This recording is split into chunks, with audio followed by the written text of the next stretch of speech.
RSS यानी राष्ट्रीय स्वयंसेवक संघ 27 सितंबर 1985 को केशव बलीराम हेडगेवार द्वारा नागपुर में विजयदशमी के दिन इसकी स्थापना हुई और यह 100 वर्ष पूरे कर चुका है। 100 साल का समय किसी भी संगठन के लिए एक बड़ी उपलब्धि होती है जिसे आरएसएस पार कर चुका है। इस बीच संघ ने कई उतार चढ़ाव भी देखे, जैसे 1948 में गांधी की हत्या के बाद प्रतिबंध लगा, तो 1975 में इमरजेंसी के दौरान भी संघ पर प्रतिबंध लगा। वहीं 1992 में बाबरी मस्जिद गिराए जाने के बाद भी संघ पर प्रतिबंध लगाया गया। संघ के विभिन्न आनुषंगिक संगठन भी हैं जो विभिन्न क्षेत्रों के लिए काम करते हैं। भारतीय जनता पार्टी, विश्व हिंदू परिषद, अखिल भारतीय विद्यार्थी परिषद, भारतीय मजदूर संघ आदि इसके प्रमुख आनुषंगिक संगठन हैं।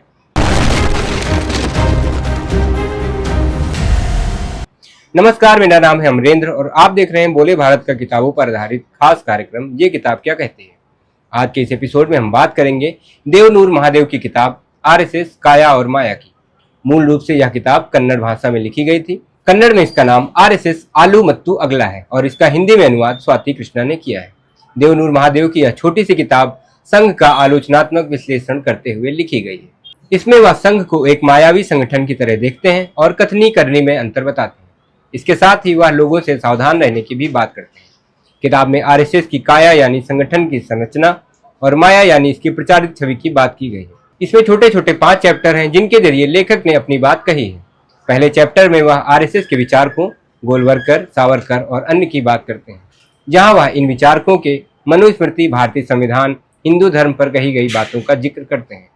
सावरकर मनुस्मृति को ही वेदों के बाद सबसे पवित्र ग्रंथ मानते हैं। वहीं गोलवलकर के हिटलर की नाजीवादी और फांसीवादी विचारधारा की प्रशंसा में लिखी गई बातों का भी जिक्र लेखक करते हैं। लेखक गोलवलकर द्वारा अल्पसंख्यकों के विषय पर की गई टिप्पणी को भी रखते हैं। इसके साथ ही संविधान में संघवाद को विघटन के बीज कहने को भी उन्होंने लिखा है। लेखक आरएसएस से जुड़े इन पुरुषों और उनके लेखों के जरिए संगठन की आलोचना करते हैं। वह गोलवलकर की किताब बंच ऑफ थॉट्स का भी जिक्र करते हैं और इसमें चातुर्वर्ण और नस्ल सुधार जैसी टिप्पणियों की भी आलोचना करते हैं। देवनूर महादेव डॉक्टर राजेंद्र प्रसाद द्वारा गृह मंत्री वल्लभ भाई पटेल को लिखी गई चिट्ठी का भी जिक्र करते हैं, जिसमें डॉक्टर राजेंद्र प्रसाद कहते हैं कि आरएसएस के लोगों ने दंगा कराने की योजना बनाई है। इस चिट्ठी में राजेंद्र प्रसाद की लिखी बातों के जरिए लेखक संघ की कार्यशैली, विचारों पर भी सवाल उठाते हैं।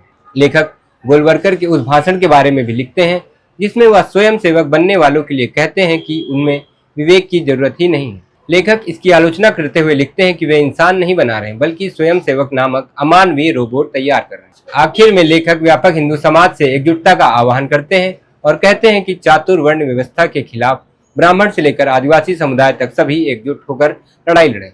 ऐसे में आरएसएस के 100 साल पूरे होने पर यह किताब वाकई कई सवाल खड़े करती है। किताब का हिंदी समेत तेलुगु और अन्य भाषाओं में अनुवाद हुआ है और इसकी लाखों प्रतियां अब तक बिक चुकी हैं। यह किताब लेखक की लोकप्रियता को दर्शाता है। किताब का हिंदी अनुवाद इसे उत्तर भारत में भी लोकप्रिय बनाता है। लेखक देवनूर महादेव कन्नड़ साहित्य के जाने माने साहित्यकार हैं। उनके उपन्यास कुसुम बाले के लिए उन्हें साहित्य अकादमी पुरस्कार दिया गया था। ऐसे में आरएसएस उसके संगठनों के बारे में जानना चाहते हैं तो ये किताब पढ़ सकते हैं। किताब भले ही आलोचनात्मक रूप से लिखी गई हो, लेकिन कुछ जरूरी सवाल पाठकों के जहन में छोड़ कर जाते हैं, जिस पर विचार करना जरूरी मालूम पड़ता है। इसका हिंदी अनुवाद राजकमल प्रकाशन के राधा कृष्ण उत्तरम से आया है और इसका मूल्य 199 रुपये है। ये किताब क्या कहती है कि इस अंक में इतना ही। जल्द ही मिलेंगे किसी नई किताब के साथ। शुक्रिया।